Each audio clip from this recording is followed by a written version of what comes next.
Good morning, my dear students and faculty members who are watching my channel. आज के व्याख्यान में Mendel के नियमों का चैप्टर स्टार्ट करने से पहले कुछ डेफिनेशंस हैं, कुछ टर्मिनोलॉजी है, उसके बारे में मैं चर्चा करूंगा। इसमें बहुत ही बेसिक डेफिनेशन है, जैसे जेनेटिक्स क्या है, जीन्स क्या होते हैं, एलील्स क्या होते हैं, डोमिनेंट एलील क्या है, रिसेसिव एलील्स क्या है। तो इन डेफिनेशंस में मैं आपसे चर्चा करूंगा। जेनेटिक्स की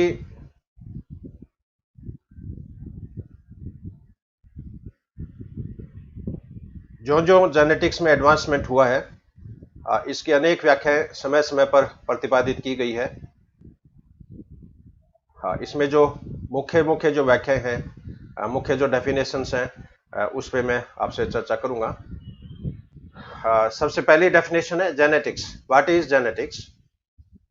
जेनेटिक्स विज्ञान की वह शाखा है जिसमें वंशागति और विभिन्नताओं का अध्ययन किया जाता है, यानी the branch of science which deals with the study of heredity and variation. Genes क्या है? मेंडल के अनुसार कुछ कारक अथवा कुछ निर्धारक होते हैं जो विभिन्न लक्षणों का नियंत्रण करते हैं। ये लक्षण कई कोशिकाओं के साइटोप्लाज्म में उपस्थित होते हैं। मॉडर्न जेनेटिक्स में इन्हीं कारक्स को जीन शब्द के रूप में प्रयोग किया गया है। जीन गुणसूत्रों की सबसे छोटी इकाई है जो डीएनए की बनी होती है और एक विशेष लक्षणों के नियंत्रण के लिए उत्तरदायी होती है। According to Mendel, each character is regulated by some factors or determinants. These factors are present in cytoplasm of somatic cells. In modern genetics, these factors are termed as genes, and gene is the smallest part of a chromosome which is made up of DNA, and it is responsible for a particular trait. अब इसमें कुछ बातें हैं जो सही नहीं है, क्योंकि मेंडल ने जैसे बताया कि ये जो कारक होते हैं, लक्षणों को नियंत्रित करने वाले उत्तरदायी जो रचना है, जिनको कारक शब्द का मेंडल ने प्रयोग किया था, जीन शब्द है वो बाद में प्रयोग किया गया है। तो उन्होंने बताया कि फैक्टर जो होता है वो कई कोशिकाओं के साइटोप्लाज्म में पाया जाता है, जबकि ये अपन जानते हैं कि जीन जैसी रचनाएं जो होती है वो साइटोप्लाज्म में नहीं होती है, ये केंद्रक में पाई जाती है गुणसूत्रों के ऊपर। हालांकि साइटोप्लाज्म में कुछ ऑर्गेनेल हैं, जैसे माइटोकॉन्ड्रिया है, क्लोरोप्लास्ट है, उसके अंदर डीएनए और जीन्स जरूर होते हैं। कुछ एनिमल्स में साइटोप्लाज्म भी वसागति में भूमिका निभाता है, जैसे पैरामीशियम है। मॉलस्का में जो कुंडलित जो प्राणी है, पाइला है जैसे, उनके अंदर साइटोप्लाज्मिक इनहेरिटेंस भी पाई जाती है, लेकिन ये सभी प्राणियों के अंदर ये परिघटना नहीं पाई जाती है। सभी प्राणियों में केंद्रक होता है, केंद्र के अंदर क्रोमोसोम्स होते हैं, क्रोमोसोम्स के अंदर डीएनए है, और डीएनए जो होता है वो जीन्स के अंदर प्रेजेंट होता है। तो इसकी एक्चुअल डोज डेफिनेशन है वर्तमान संदर्भ में, वो ये हो सकती है कि जीन गुणसूत्रों की सबसे छोटी इकाई है जो डीएनए की बनी होती है और ये एक विशेष लक्षण के लिए उत्तरदायी होते हैं। Gene is the smallest part of A chromosome which is made up of DNA and it is responsible for a particular trait. अब पहले मानते थे कि जीन क्रोमोसोम की सबसे छोटी इकाई है, लेकिन जो जो जेनेटिक्स में नॉलेज का एडवांसमेंट हुआ है, इसके अंदर और डेप्थ में नॉलेज जो है वो साइंटिस्ट का बढ़ता गया है, और वर्तमान में ये मानते हैं कि जीन जो होता है ये सबसे छोटी इकाई नहीं है, जीन के अंदर भी अनेक उप इकाइयां पाई जाती है, और जिनको अलग अलग टर्म्स के टर्मिनोलॉजी के रूप में जैसे दिया गया है। जैसे पहली इसकी सब यूनिट है सिस्ट्रॉन। सिस्ट्रॉन जीन की वो इकाई है जो प्रोटीन सिंथेसिस के लिए उत्तरदायी होती है, यानी cistron is that part of a DNA, या cistron is that part of a gene which is responsible for protein synthesis. अब एक जीन में सिस्ट्रॉन की संख्या एक भी हो सकती है, एक से ज्यादा भी हो सकती है। जब जीन में एक सिस्ट्रोन हो तो इसे मोनोसिस्टोन ही कहेंगे, एक से ज्यादा ये सिस्ट्रोन हो तो इसे पॉलीसिस्टोन ही कहेंगे। एक से ज्यादा सिस्टोन जब होते हैं वो दिखने में एक समान जैसे होते हैं, उनकी लंबाई सेम होती है, न्यूक्लियोटाइड की सीक्वेंस सेम होती है, तब इसको होमोपॉलीसिस्टोनिक बोलते हैं। और जब इसमें अलग अलग प्रकार के सिस्टोन हो तो इसे हेटेरोपॉलीसिस्टोनिक कहते हैं। तो cistron is that unit of a gene which is responsible for protein synthesis. On the basis of number of cistone, genes may be monocystonic or polycystonic, and polycystonic genes may be homopolysystonic और heteropolysystonic है। अब एक से ज्यादा जब cistron होते हैं तो दो सिस्टोन के बीच में भी कुछ न्यूक्लियोटाइड की श्रृंखलाएं पाई जाती है, जिनको इंटरवेनिंग सीक्वेंस कहते हैं। और ये इंटरवेनिंग सीक्वेंस है, ये नॉनसेंस श्रृंखलाएं होती है। इनके अंदर न्यूक्लियोटाइड तो होते हैं लेकिन ये प्रोटीन संश्लेषण में काम में नहीं आती है। और अपने ह्यूमंस के अंदर मान लो या यूकेरियोट्स में मान लो, यूकेरियोट के अंदर 95% डीएनए जो होता है वो नॉनसेंस प्रकार का है, केवल 5% डीएनए फंक्शनल होता है। लेकिन प्रोकैरियोट में उल्टा है, प्रोकैरियोट में फंक्शनल डीएनए है वो ज्यादा है, नॉनसेंस डीएनए बहुत कम होता है। इसलिए प्रोकैरियोट्स में जीन्स की तुलना में प्रोटीन्स की मात्रा ज्यादा है, लेकिन यूकैरियोट्स में जीन्स की तुलना में प्रोटीन्स की मात्रा उतनी ज्यादा नहीं होती है। और ये नॉनसेंस डीएनए कई रूपों में है। इंटरवेनिंग श्रृंखलाएं हैं वो नॉनसेंस होती है, इंट्रॉन श्रृंखलाएं हैं वो नॉनसेंस होती है, लीडर और ट्रेलर श्रृंखलाएं जो होती है ये नॉनसेंस होती है, सेंट्रोमियर के पास का जो डीएनए होता है वो भी एक प्रकार का नॉनसेंस होता है। नॉनसेंस डीएनए में क्या होगा कि इस डीएनए रेप्लिकेशन तो हो सकता है लेकिन इसमें ट्रांसक्रिप्शन नहीं होगा, ट्रांसलेशन नहीं होगा, क्रॉसिंग ओवर नहीं होगा, लिंकेज की परिघटना इसमें हो सकती है। तो ये जीन्स की पहली यूनिट है सिस्टोन। सेकेंड यूनिट है रेकॉन। रेकॉन का अर्थ है रिकॉम्बिनेशन, यानी जीन की वह इकाई जो पुनर्योजन में भाग लेती है। Recon is the part which is responsible for recombination. Muton DNA का वो पार्ट है जो उत्परिवर्तन प्रक्रियाओं में भाग लेता है। Mutation is that part of a DNA और a gene which is responsible for muton. तो इस तरह जीन की ये तीन सब यूनिट्स हैं। सिस्टोन जो प्रोटीन सिंथेसिस के लिए उत्तरदायी होती है, रेकॉन जो रिकॉम्बिनेशन इवेंट्स के लिए उत्तरदायी होती है, म्यूटॉन जो म्यूटेशंस के लिए उत्तरदायी होती है। अब इनमें सिस्टोन जो है ये सबसे लंबी यूनिट्स है। इसमें नाइट्रोजन बेस की संख्या सैकड़ों से लेकर हजारों तक हो सकती है और म्यूटॉन जीन की सबसे छोटी इकाई है। एक म्यूटॉन है ये एक सिंगल नाइट्रोजन क्षार का भी बना हो सकता है, क्योंकि म्यूटेशन है वो सिंगल बेस के अंदर हो सकता है। और among these cistron is the largest unit and muton is the smallest unit. अब इन सभी यूनिट से मिलकर जो जीन अभिव्यक्ति की संपूर्ण इकाई बनेगी उसको ओपेरॉन के नाम से जाना जाता है। इसमें कुछ ओपेरॉन आपके कोर्स में है, जैसे लैक्टोज ओपेरॉन है, ट्रिप्टोफैन ओपेरॉन है, और अपनी बॉडी में हर मॉलिक्यूल्स के ओपेरॉन है वो प्रेजेंट है। और हर ओपेरॉन के अंदर स्ट्रक्चरल जीन होते हैं, फंक्शनल जीन होते हैं। स्ट्रक्चरल जीन वो हैं जो प्रोटीन सिंथेसिस करते हैं और फंक्शनल जीन वो हैं जो स्ट्रक्चरल जीन्स को रेगुलेट करते हैं। जैसे लैक्टोज ओपेरॉन के अंदर 6 सिस्टोन मिलते हैं, जिसके अंदर IPOZYA ये सीक्वेंस है। इसके अंदर I for integrator, P for promoter, O for operator, ये तीन तो इसके अंदर रेगुलेटर सिस्टोन है।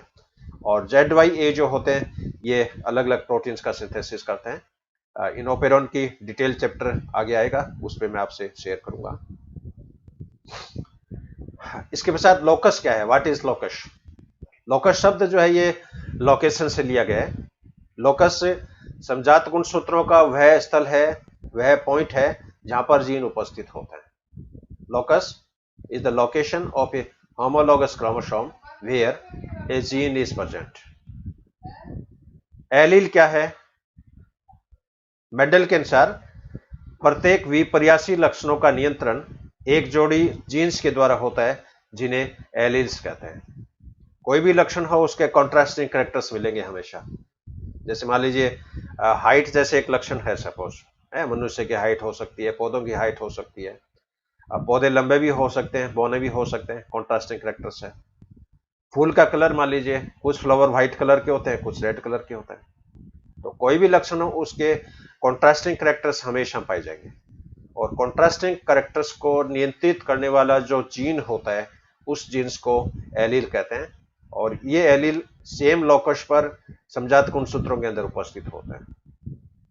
जैसे यहां पर उदाहरण के तौर पर जैसे कैपिटल आर स्मॉल आर, ये मान लीजिए कोई हेटेरोजाइगस कंडीशन है फ्लावर के कलर की, क्योंकि यहाँ पर कैपिटल आर है वो स्मॉल आर पे डोमिनेंट है।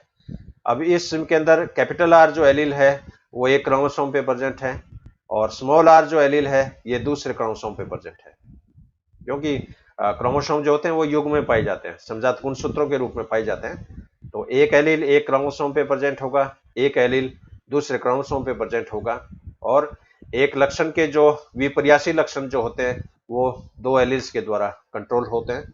कुछ केस में एलील की संख्या दो से ज्यादा भी हो सकती है, वहां पर इनको फिर मल्टीपल एलील्स का नाम दिया जाता है। जैसे इस फिगर में दिखाई है, जैसे होमोजाइगस सिचुएशंस को यहाँ पर दिखाया है, यहाँ पर हेटेरोजाइगस कंडीशंस को दिखाया है। अब इस होमोजाइगस कंडीशंस में आप देख रहे हो ये जैसे एक क्रोमोसोम है, इस क्रोमोसोम के दो जैसे क्रोमेटिड है, तो इसके अंदर दोनों के ऊपर जैसे इस पे कैपिटल पी, इस पे कैपिटल बी, इसके अंदर जैसे स्मॉल बी, तो ये भी होमोजाइगस कंडीशन है, होमोजाइगस डोमिनेंट, ये होमोजाइगस रिसेसिव। हेटेरोजाइगस में क्या होगा, एक डोमिनेंट एलील एक क्रोमोसोम पे है और दूसरा रिसेसिव एलील दूसरे क्रोमोसोम पे है। तो यहाँ पर capital B small B capital B, ये दोनों हेटेरोजाइगस कंडीशंस को निरूपित करती है। अब इनमें डिफरेंस क्या हो सकते हैं होमोजाइगस और हेटेरोजाइगस के अंदर, ये मैं इस टेबल के माध्यम से आपसे मैं चर्चा करूंगा। होमोजाइगस, सबसे पहले इसकी definition, homozygous is a genetic makeup that consist of two identical alleles for a trait. यानी समयुग्मजी वह अवस्था है जिसमें एक विशेषक के दो विपर्यासी लक्षणों को नियंत्रित करने वाले दोनों एलील एक समान होते हैं। हेटेरोजाइगस का अर्थ क्या होगा, heterozygous is a genetic makeup that consist of a different allele for a trait. Heterozygous में लक्षण के विपर्यासी लक्षणों को नियंत्रित करने वाले दोनों एलील्स अलग अलग तरह के होंगे। इनका जीनोटाइप, होमोजाइगस का जीनोटाइप कैपिटल ए के रूप में लिख सकते हैं, स्मॉल ए के रूप में लिख सकते हैं। यहाँ पर कैपिटल ए ये डोमिनेंट है, स्मॉल ए ये रिसेसिव है, और हेटेरोजाइगस को कैपिटल ए के रूप में लिख सकते हैं। इनका जो फिनोटाइप होगा, यहाँ पर दो टाइप के फिनोटाइप है होमोजाइगस में, जैसे ये होमोजाइगस डोमिनेंट, ये होमोजाइगस रिसेसिव, तो ये प्रभावी लक्षण है, ये प्रभावी लक्षण है। लेकिन हेटेरोजाइगस में चूंकि कैपिटल ए के ऊपर डोमिनेंट है, स्मॉल ए की यहाँ पर अभिव्यक्ति नहीं हो पाती है क्योंकि ये सिंगल डोज में है, इसलिए यहाँ पर एक ही फिनोटाइप प्रदर्शित होगा और जो प्राय प्रभावी प्रकार का होता है। गैमिट प्रोडक्शंस, होमोजाइगस जो होते हैं ये प्राय एक ही प्रकार के गैमिट्स को प्रोड्यूस करेंगे, जैसे इस केस में कैपिटल ए। अब ये जो कॉम्बिनेशन है ये केवल एक ही गैमिट को प्रोड्यूस करेगी जिसके अंदर कैपिटल ए एलील होगा। स्मॉल ए जो होता है ये ऐसे गैमिट को प्रोड्यूस करेगा जिसके अंदर स्मॉल ए एलील होता है। लेकिन यहाँ पर जो हेटेरोजाइगस जो कंडीशन है इसमें दो तरह के गैमिट्स बनेंगे और दोनों गैमिट्स में दो डिफरेंट प्रकार के एलील होंगे, एक के अंदर जैसे कैपिटल ए, दूसरे के अंदर स्मॉल ए। इनब्रीडिंग में क्या होगा, होमोजाइगस जो होते हैं produce the same trait over generations, क्योंकि इसमें पेरेंट्स का कॉम्बिनेशन वही है, F1PD का भी कॉम्बिनेशन वही है, F2PD का कॉम्बिनेशन वही है। तो यहाँ पर जितनी भी संततियां बनती है वो सभी संततियां अपने पेरेंट्स के समान होती है। और इस हेटेरोजाइगस कंडीशंस में अपन देखें तो हेटेरोजाइगस के अंदर अलग अलग प्रकार के ट्रेट जो होते हैं उत्पन्न होते हैं, जैसे यहाँ पर कैपिटल ए स्मॉल ए ये हेटेरोजाइगस कंडीशन है, तो यहाँ पर जो संतति बनेगी वो फिनोटिपिकली दो प्रकार की होती है, एक डोमिनेंट लक्षणों वाली, एक रिसेसिव लक्षणों वाली। हाइब्रिड विगर, होमोजाइगस जो होते हैं इसके अंदर कोई हाइब्रिड विगरनेस नहीं पाई जाती है क्योंकि यहाँ पर रीसफलिंग नहीं होती है, सेम जीन्स पीढ़ी दर पीढ़ी यहाँ पर प्रोपेगेट होता रहता है। लेकिन हेटेरोजाइगस कंडीशंस में विगरनेस जो होती है वो पाई जाती है। तो ये कुछ बेसिक डिफरेंस है होमोजाइगस में और हेटेरोजाइगस में।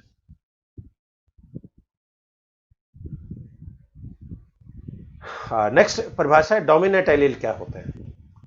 डोमिनेंट एलील का मतलब क्या होगा, when in a heterozygous condition only one allele express itself, the other allele may be dormant or recessive.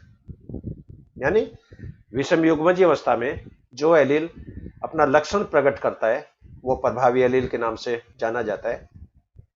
जिस एलील का लक्षण प्रकट नहीं होता है वो एलील डोरमेंट हो सकता है, सुप्त अवस्था में हो सकता है, रिसेसिव हो सकता है। जैसे यहाँ पर उदाहरण के तौर पर capital T small T situation है। अब इसके अंदर कैपिटल टी जो एलील है ये अपनी अभिव्यक्ति दर्शाता है और ये स्मॉल टी की एलील की अभिव्यक्तियों को ये इनहिबिट कर देता है, अवमंदित कर देता है। तो इस हेटेरोजाइगस कंडीशन में कैपिटल टी जो एलील है ये डोमिनेंट है, स्मॉल टी जो है ये रिसेसिव है। रिसेसिव एलील्स का अर्थ क्या होगा? When in a heterozygous condition the allele which never express itself is called as recessive. यानी विषम युग्मजीय अवस्था में जिस एलील की अभिव्यक्ति नहीं होती है वो एलील अप्रभावी प्रकार का होता है, रिसेसिव एलील के नाम से जाना जाता है।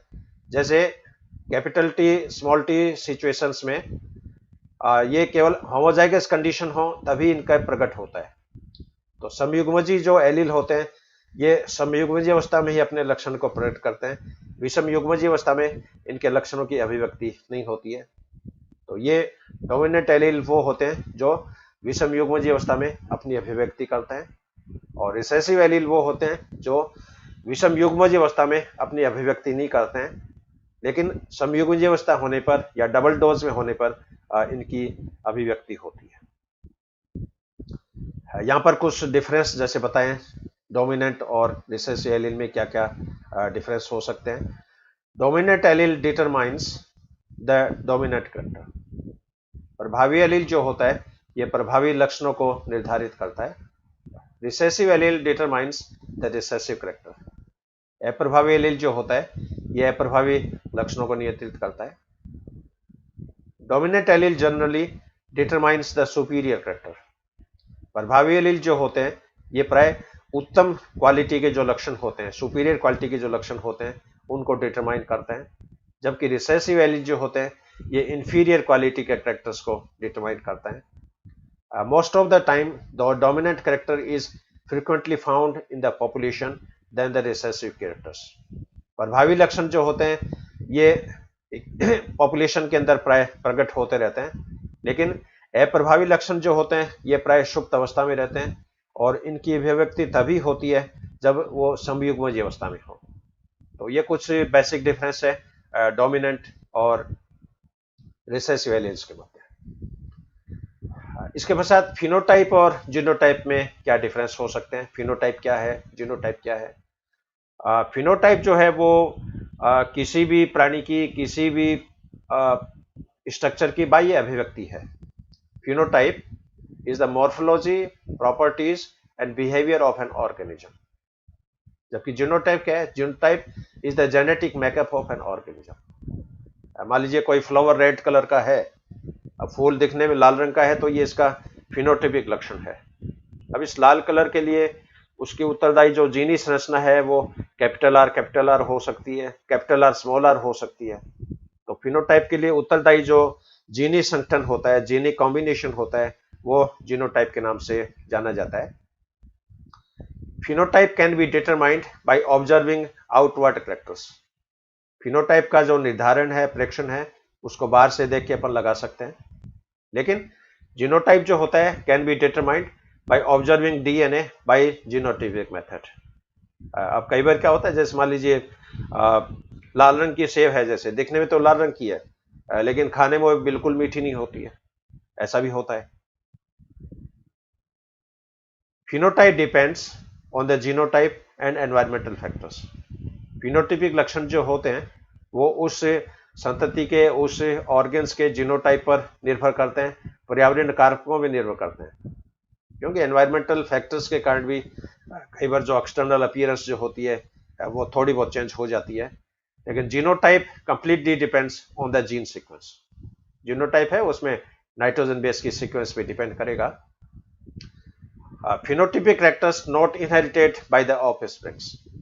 बाह्य अभिव्यक्ति के जो लक्षण है वो पीढ़ी दर पीढ़ी प्रोपेगेट्स नहीं होते हैं, लेकिन जैनिक लक्षण जो होते हैं ये पीढ़ी दर पीढ़ी प्रोपेगेट होते रहते हैं। Phenotype consist of express gene. Phenotype जो है एक अभिव्यक्त जीन्स का एक लक्षण है, ये मान लो, कंसिस्ट ऑफ एक्सप्रेस जीन, जबकि genotype consist of all inherited information that is the expression and suppress genes. तो ये कुछ बेसिक डिफरेंस है फिनोटाइप में और जीनोटाइप में।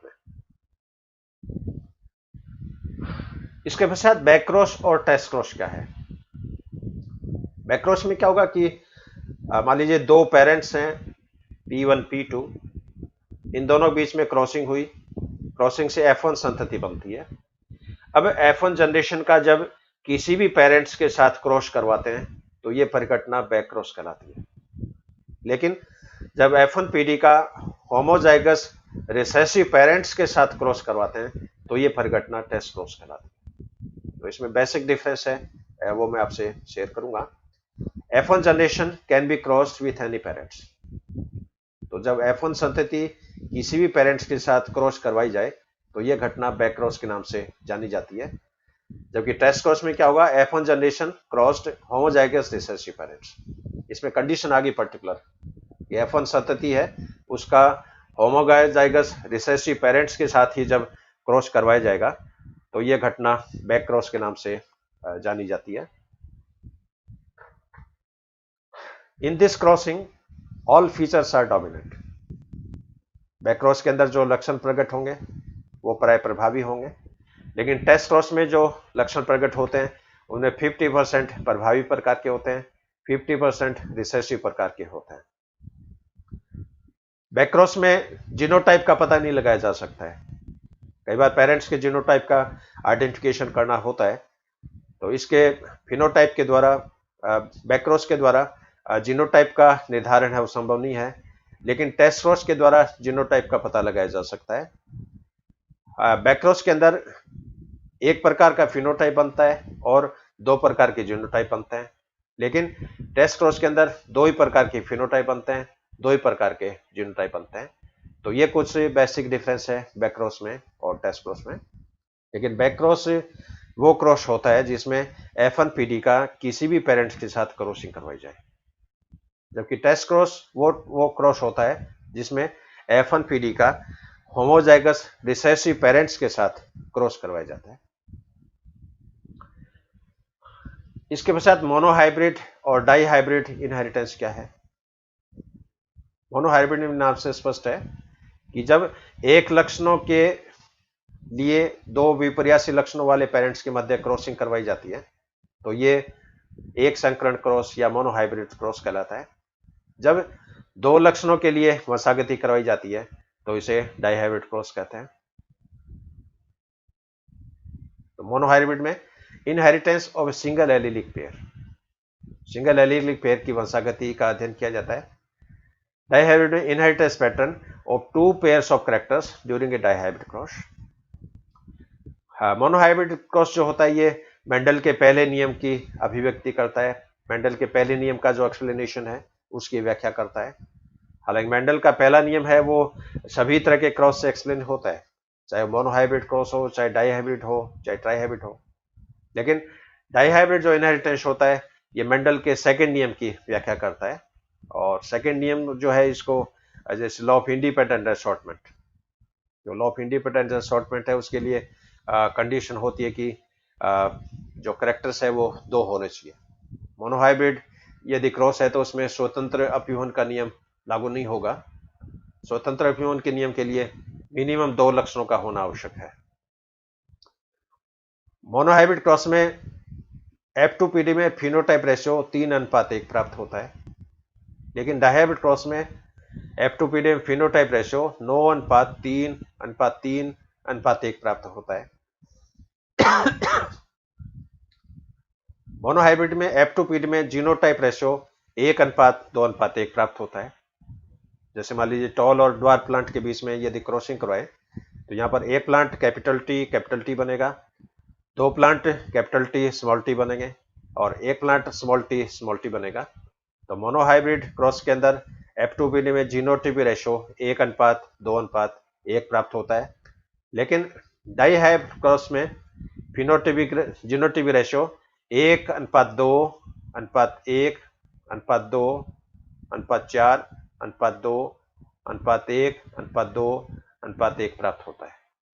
इसके अंदर नो जो जनरेशन है, नो संतति है, वो प्रभावी लक्षणों वाली होती है, और यानी एक पेरेंटल कॉम्बिनेशन की, और यहाँ पर सिंगल जो है ये दूसरे पेरेंटल कॉम्बिनेशन का है, और यहाँ पर तीन तीन जो संतति बन रही है ये रिकॉम्बिनेंट कॉम्बिनेशन वाली होती है। Monohybrid is used to study the pattern of inheritance during the first and second generation of offspring, or dihybrid cross used to study the inheritance pattern of dominant and recessive characters of two different traits। तो ये कुछ basic difference हैं monohybrid cross में और dihybrid cross में।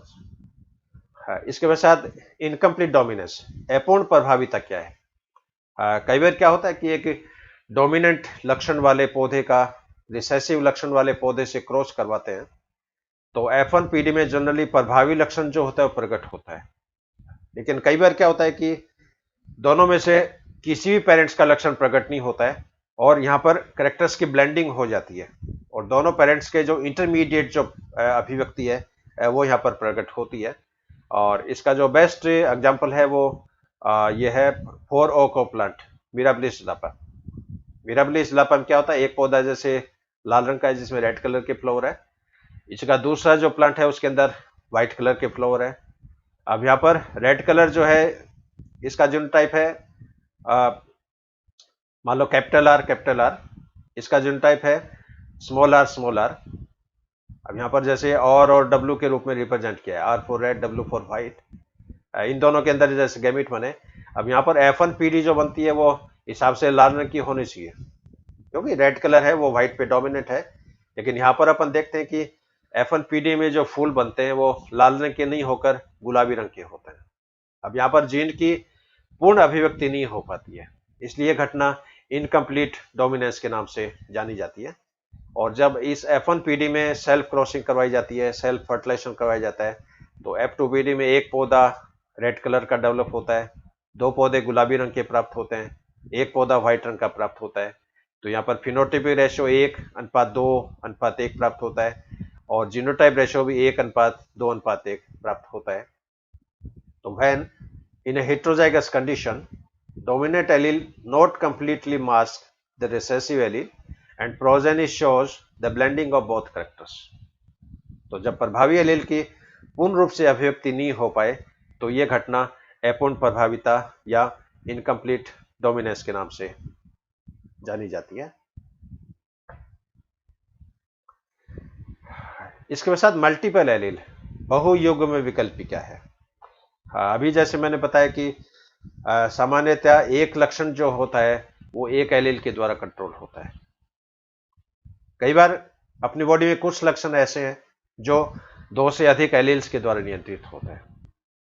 2 से अधिक allele के द्वारा जब कोई लक्षण कंट्रोल होता है तो वह घटना बहुविकल्पी या मल्टीपल एलील के नाम से जानी जाती है। Generally one contrasting character is controlled by a pair of allele, but some character is controlled by more than 2 allele and this condition is called multiple allele। और इसके लिए कुछ फॉर्मूले हैं, इंपॉर्टेंट फॉर्मूले, ये मैं आपसे चर्चा करूंगा। मान लीजिए मल्टीपल एलीलिज्म की घटना है तो उसमें कुल कितने जीनोटाइप बनेंगे, उसके लिए फॉर्मूला है नंबर ऑफ जीनोटाइप बराबर n ब्रैकेट n+1/2।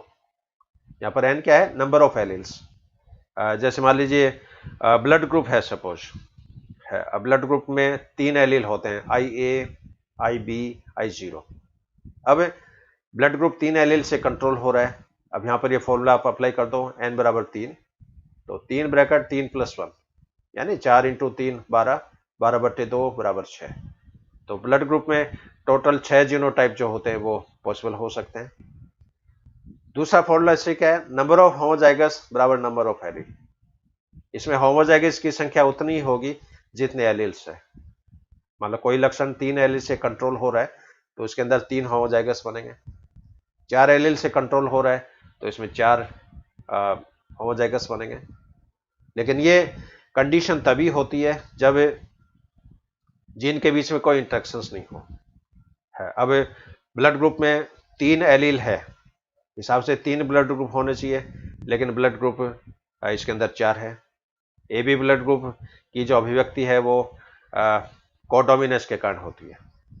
जो ए बी ब्लड ग्रुप का जीनोटाइप IA IB होता है। अब यहाँ पर IA जीन है, ये भी डोमिनेंट है, ये भी अपना एंटीजन बनाता है।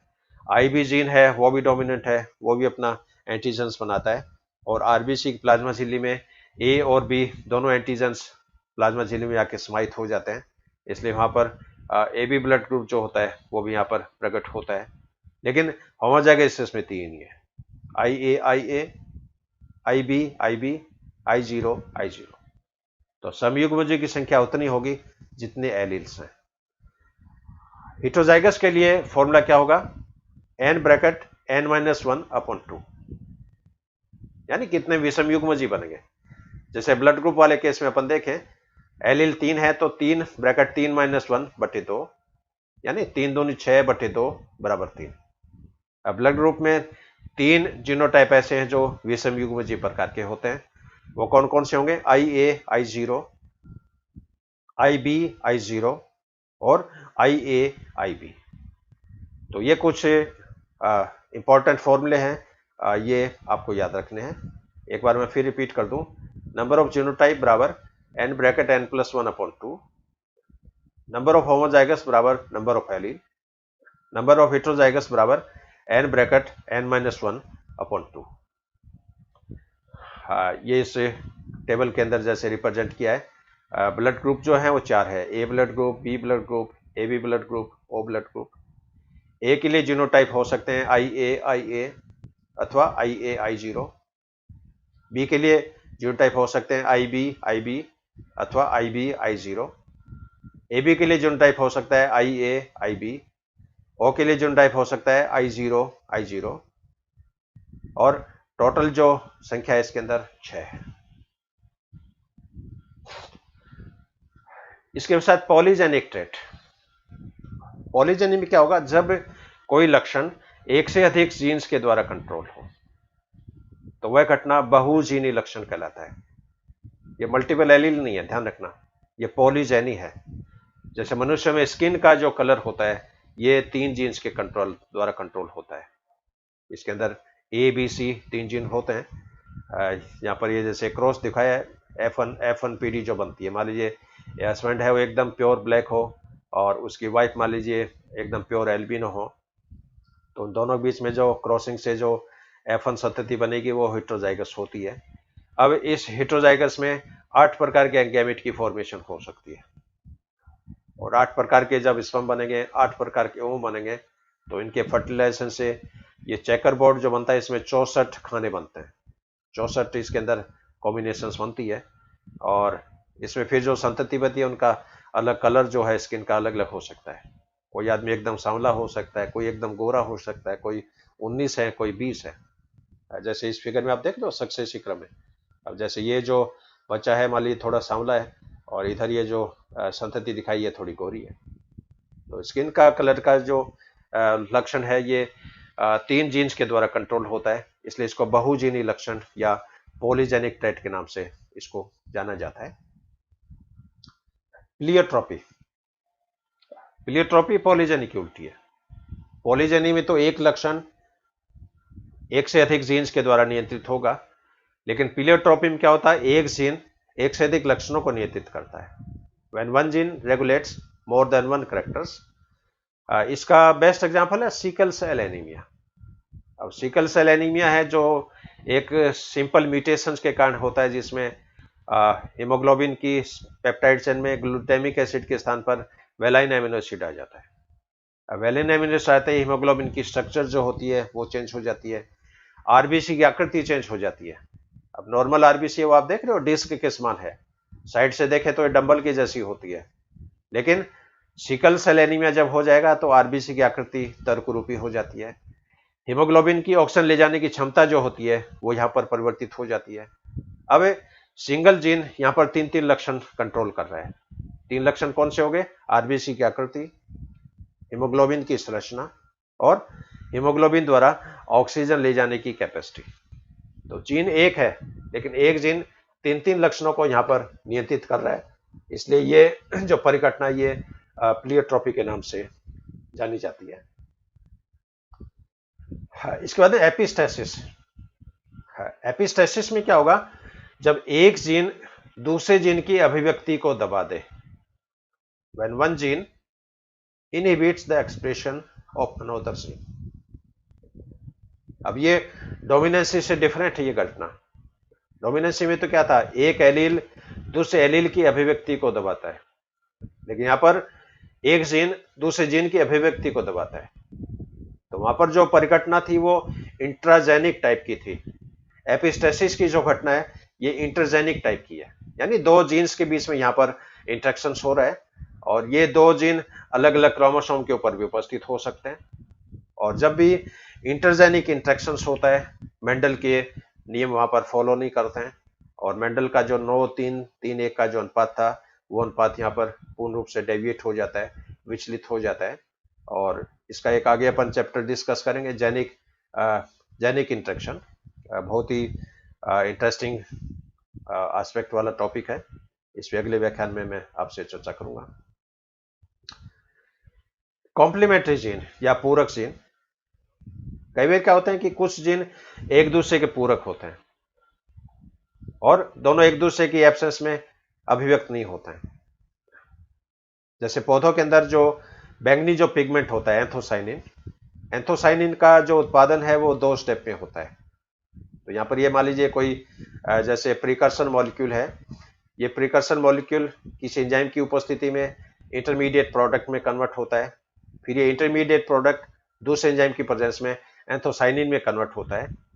तो यहाँ पर एंथोसाइनिन का जो निर्माण है वो 2 जीन्स के द्वारा हो रहा है। जैसे एक यहाँ पर सी जीन है, कैपिटल सी, दूसरा कैपिटल पी जीन है। अब कैपिटल सी जीन है वो मान लीजिए सी एंजाइम बनाता है, कैपिटल पी जो जीन है ये पी एंजाइम बनाता है। अब सी एंजाइम की प्रेजेंस में ये प्रीकर्सर मॉलिक्यूल इंटरमीडिएट मॉलिक्यूल्स में कन्वर्ट होता है, पी एंजाइम की प्रेजेंस में ये इंटरमीडिएट मॉलिक्यूल एंथोसाइनिन में कन्वर्ट होता है। तो ये एंथोसाइनिन का जो उत्पादन है वो 2 पौधों में संपन्न होता है। अब कई बार क्या होता है कि पौधों के अंदर कैपिटल सी जीन है वो तो डोमिनेंट है, लेकिन पी जीन है वो रिसेसिव है। इस केस में इस पौधे में पहली रिएक्शन तो हो जाएगी लेकिन सेकंड रिएक्शन संपादित नहीं होगी। इसी प्रकार कुछ पौधे ऐसे होते हैं जिसमें सी जीन है वो रिसेसिव होता है, पी जीन है वो डोमिनेंट होता है। अब सी जीन रिसेसिव है तो इसमें सी एंजाइम नहीं बनेगा, सी एंजाइम नहीं बनेगा तो प्रीकर्सर का रूपांतरण इंटरमीडिएट प्रोडक्ट में नहीं होगा और इंटरमीडिएट प्रोडक्ट नहीं बनेगा तो पी एंजाइम होते हुए भी इसके अंदर एंथोसाइनिन का प्रोडक्शन नहीं होता है। तो कई बार ये जो पर्पल कलर वाले जो फ्लावर्स वाले पौधे हैं इसमें सफेद रंग के फूल भी जो है वो कई बार डेवलप होते हैं और उसके पीछे रीजन ये होता है कि इसमें कोई एंजाइम है वो रिसेसिव स्टेज में है। तो ये जो परिघटना है ये कॉम्प्लीमेंट्री जीन एक्शन के नाम से जानी जाती है। Actions arise because the two genes encode proteins that participate in sequence in a biochemical pathway. Enzyme C and enzyme P cooperate to make a product, therefore they are complement to each other. इसके बाद Eugenix. Eugenix is the practice or advocacy of improving the human species by selective mating with specific desirable hereditary traits. Eugenix जो होते हैं इसमें आनुवंशिकी के नियमों का उपयोग करते हुए अच्छी संतति के मानव की प्रोजेनी है वो यहाँ पर डेवलप की जाती है। जैसे अपने ह्यूमन में जब मैरिज की जाती है तो सगाई जैसे करते हैं, लड़कों की लड़के के साथ, लड़कियों की लड़कों के साथ, और सगाई से पहले देखा होगा अपन सूटेबल पार्टनर है वो ढूंढते हैं। लड़का है तो लड़की देखने जाएंगे, लड़की है तो लड़का देखने जाएंगे। अब उस लड़के के जो गुण हैं उसके अंदर, उस बच्चे की पर्सनैलिटी हो सकती है, हाइट हो सकती है, उसके चेहरे की स्मार्टनेस हो सकती है, इसके अलावा उसकी एजुकेशन हो सकती है, उसके घर का जो माहौल है वो हो सकता है, उसकी जॉब एस्पेक्ट हो सकता है कि गवर्नमेंट जॉब में है या प्राइवेट बिजनेस में है। तो जब भी ये मैट सिलेक्शन होता है तो सूटेबल लक्षणों वाले ग्रूम और ब्राइड का चयन किया जाता है। उन दोनों के बाद में उसकी मैरिज होती है और उसके बाद में उनमें जो संतति बनती है वो अच्छे गुणों वाली जो होती है वो विकसित होती है। तो यहाँ पर जेनेटिक्स के नियमों का उपयोग करते हुए मानव जाति की नस्ल में सुधार करना, ये यूजेनिक्स के नाम से जाना जाता है। मान लो किसी परिवार में ब्लड कैंसर हो, हेरिडिटरी है, मान लिया आप लड़की देखने गए और आपको पता चला कि इस परिवार में तो वंशागत प्रकार का ब्लड कैंसर है। अब उस केस में उस परिवार के अंदर शादी नहीं करनी चाहिए है। इसलिए मान लिया आप कोई लड़का देखने गए और आपको पता चला कि इस लड़के के तो HIV पॉजिटिव है, इस बच्चे के अंदर एड्स के लक्षण है। उस केस में ऐसे जो बच्चे हैं उनको क्या नेग्लेक्ट करना चाहिए, उनको सोसाइटी से रिजेक्ट कर देना चाहिए और मैरिज एस्पेक्ट है वो इनका संपादित नहीं होना चाहिए।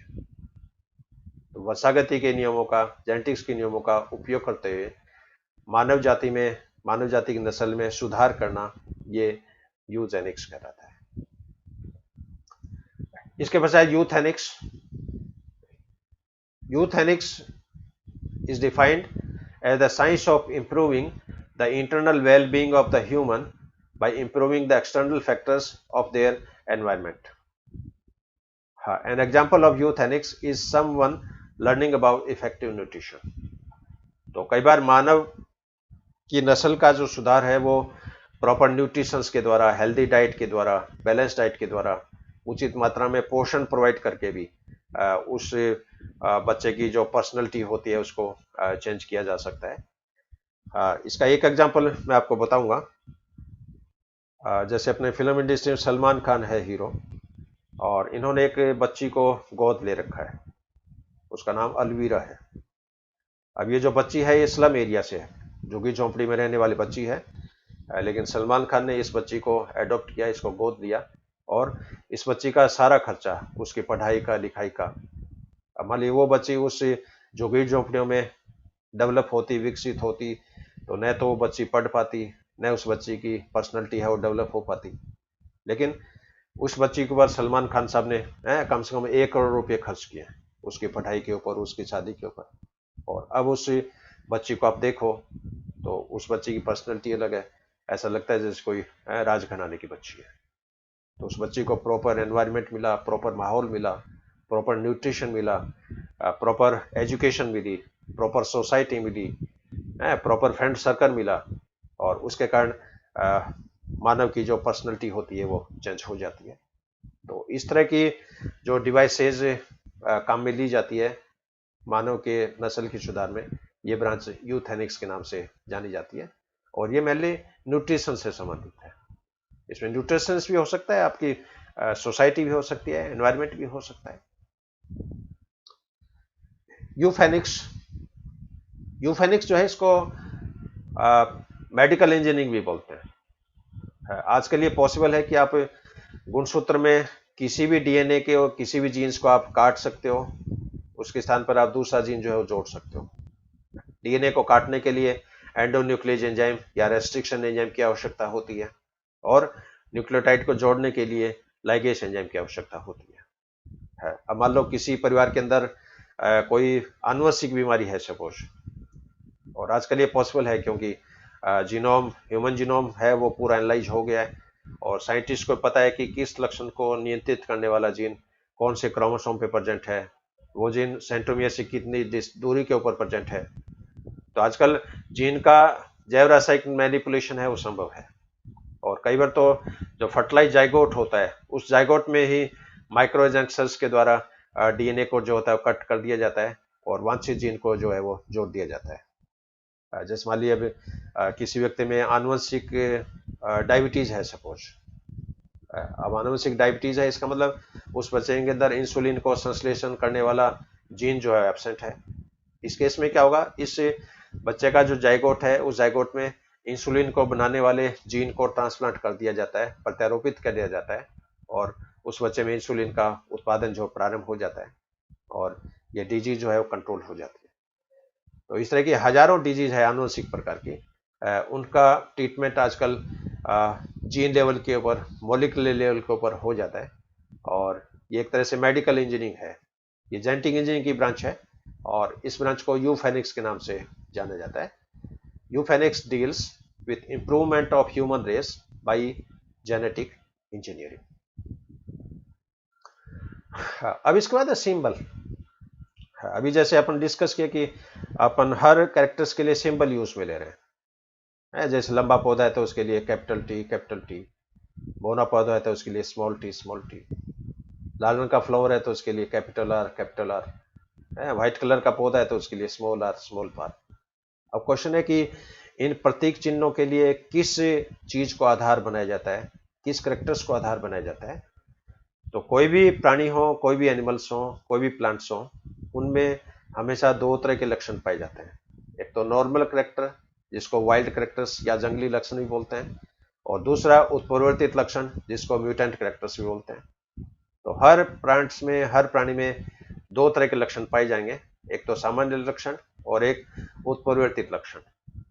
अब प्रतीक चिन्हों के लिए उत्परिवर्तित लक्षण जो होता है, इसको जनरली आधार जो होता है वो बनाया जाता है, इसको बेस के रूप में माना जाता है। जैसे मान लो बोनापन जो है, ड्वार्फनेस, ये मान लीजिए उत्परिवर्तित लक्षण है, और टॉलनेस है वो नॉर्मल करेक्टर है। अब यहाँ पर बोनापन जो लक्षण है ये म्यूटेशन के कारण डेवलप हुआ है। यहाँ पर बोनेपन को इंग्लिश में ड्वार्फ के नाम से लिखा जाता है। तो यहाँ पर जो पहला इसका जो अक्षर है डी, इसको सिंबल के रूप में काम में लिया जाएगा, और यहाँ पर जो लंबा जो पौधा होगा उसको कैपिटल टी नहीं लिखेंगे, इसको लिखेंगे कैपिटल डी, और बोना जो है उसको लिखेंगे स्मॉल टी। हाँ, मॉडर्न जेनेटिक्स में आजकल प्रभावी जो लक्षण होता है उसको प्लस के रूप में भी निरूपित किया जाता है। अप्रभावी लक्षण जो होता है इसको माइनस के रूप में भी निरूपित किया जाता है। तो आजकल की जो मॉडर्न जेनेटिक्स है, विशेषकर ड्रोसोफिला जेनेटिक्स है, न्यूरोस्पोरा जेनेटिक्स है, इसके अंदर पॉजिटिव और नेगेटिव सिंबल को योग में दिया जाता है, और इसके लिखने के तरीके जो इस तरह के हो सकते हैं। जैसे ये हेटेरोजाइगस टॉल, इसको आप कैपिटल टी स्मॉल टी के रूप में लिख सकते हो। हेटेरोजाइगस टॉल को इस तरह भी लिख सकते हैं, capital T oblique small T, capital T double slash small T, plus small T. Plus size का मतलब डोमिनेंट लक्षण है, प्लस साइज का मतलब कैपिटल टी को निरूपित कर रहा है, plus oblique small T, plus double slash small T. तो आजकल मॉडर्न जेनेटिक्स में जब भी क्रॉसिंग होती है आप उसको इस तरह भी लिख सकते हैं, लेकिन अपन पुराना सिस्टम है वही फॉलो करते हैं, जहाँ पर जैसे मान लिया कैपिटल टी की क्रॉसिंग करवाई जा रही है स्मॉल टी से। लेकिन आजकल मॉडर्न जेनेटिक्स में डोमिनेंट एलील को प्लस के रूप में लिखा जाता है, रिसेसिव एलील्स को माइनस के रूप में लिखा जाता है, और इन एलील्स को लिखने के कुछ तरीके हैं, इनमें आप कोई सा भी मेथड है वो अडॉप्ट कर सकते हो। लेकिन अपन तो पुराना जो क्लासिकल जो मेथड है उसी को यूज में लेते हैं। तो ये कुछ डेफिनेशंस हैं जेनेटिक्स की, और इसके अलावा और भी सैकड़ों डेफिनेशंस हैं, बीच बीच में डेफिनेशंस आती रहेगी, उस पर अपन चर्चा करते रहेंगे। और भी कई डेफिनेशन, जैसे ट्रांसक्रिप्शन क्या है। तो transcription is that process in which RNA molecules are produced by DNA. Translation क्या है? Translation is that process in which RNA translate its information in the form of protein molecule. तो transcription क्या है, translation क्या है, reverse transcription क्या है, टर्मिनिज्म क्या है, डीएनए रेप्लिकेशन क्या है, डीएनए डुप्लीकेशन क्या है, जेनेटिक कोड क्या होता है, लिंकेज क्या है, क्रॉसिंग ओवर क्या है। तो इस तरह की कम से कम 500 डेफिनेशंस इस पूरी बुक के दौरान आएगी, और समय समय पर मैं इन सभी के बारे में आपसे मैं चर्चा करता रहूँगा। और ये चूंकि जेनेटिक्स की एक व्याख्यानमाला की श्रृंखला है, वो उसकी शुरुआत हो चुकी है, और ये मेरा सेकंड वीडियो है। कल मैंने एक सिंपल इंट्रोडक्टरी वीडियो यूट्यूब पे अपलोड किया है, जेनेटिक्स एंड इंट्रोडक्शन, जिसमें जेनेटिक्स क्या है, हिस्टोरिकल थ्योरीज है, उसमें मैंने चर्चा की है। और आज के इस व्याख्यान में जेनेटिक्स की कुछ इंपॉर्टेंट परिभाषाएं, क्योंकि मेंडल के नियमों को पढ़ने से पहले इन डेफिनेशंस का नॉलेज होना बहुत जरूरी है, इसलिए डेफिनेशंस आज के व्याख्यान के माध्यम से मैंने आपसे चर्चा करी है। और मैं समझता हूँ आपके व्याख्यान समझ में आया होगा, आपके फंडामेंटल क्लियर हुए होंगे। फिर भी किसी भी तरह की कोई शंका हो, कोई क्वेरी हो, तो आप निसंकोच आप व्हाट्सएप के द्वारा दूरभाष के द्वारा, ईमेल के द्वारा, फेसबुक के द्वारा, यूट्यूब चैनल के इनबॉक्स के द्वारा, पर्सनल विजिट के द्वारा आप मुझसे संपर्क कर सकते हैं। मैं आपकी सभी शंकाओं और समस्याओं का समाधान करूंगा। आपने ये व्याख्यान बहुत ध्यान से सुना, इसके लिए I am highly thankful to you. Have a good day, have a great day. आज का ये स्लोगन है, आपसे ये मेरी एक ये नवाचार मान लो या क्रिएटिविटी मान लो कि हर व्याख्यान के अंत में मैं एक मोटिवेटिंग स्लोगन है वो भी मैं आपसे शेयर करूंगा। If you are on the right track you will reach your destination. यदि आप एक सही पथ के ऊपर चल रहे हैं तो आप अपने लक्ष्य पर निश्चित पहुंचोगे। If you are on the right track you will reach your destination. ये मेरा ईमेल आईडी है, ये मेरा व्हाट्सएप नंबर है, इसके द्वारा आप संपर्क कर सकते हैं। Thank you very much. Have a good day, have a great day.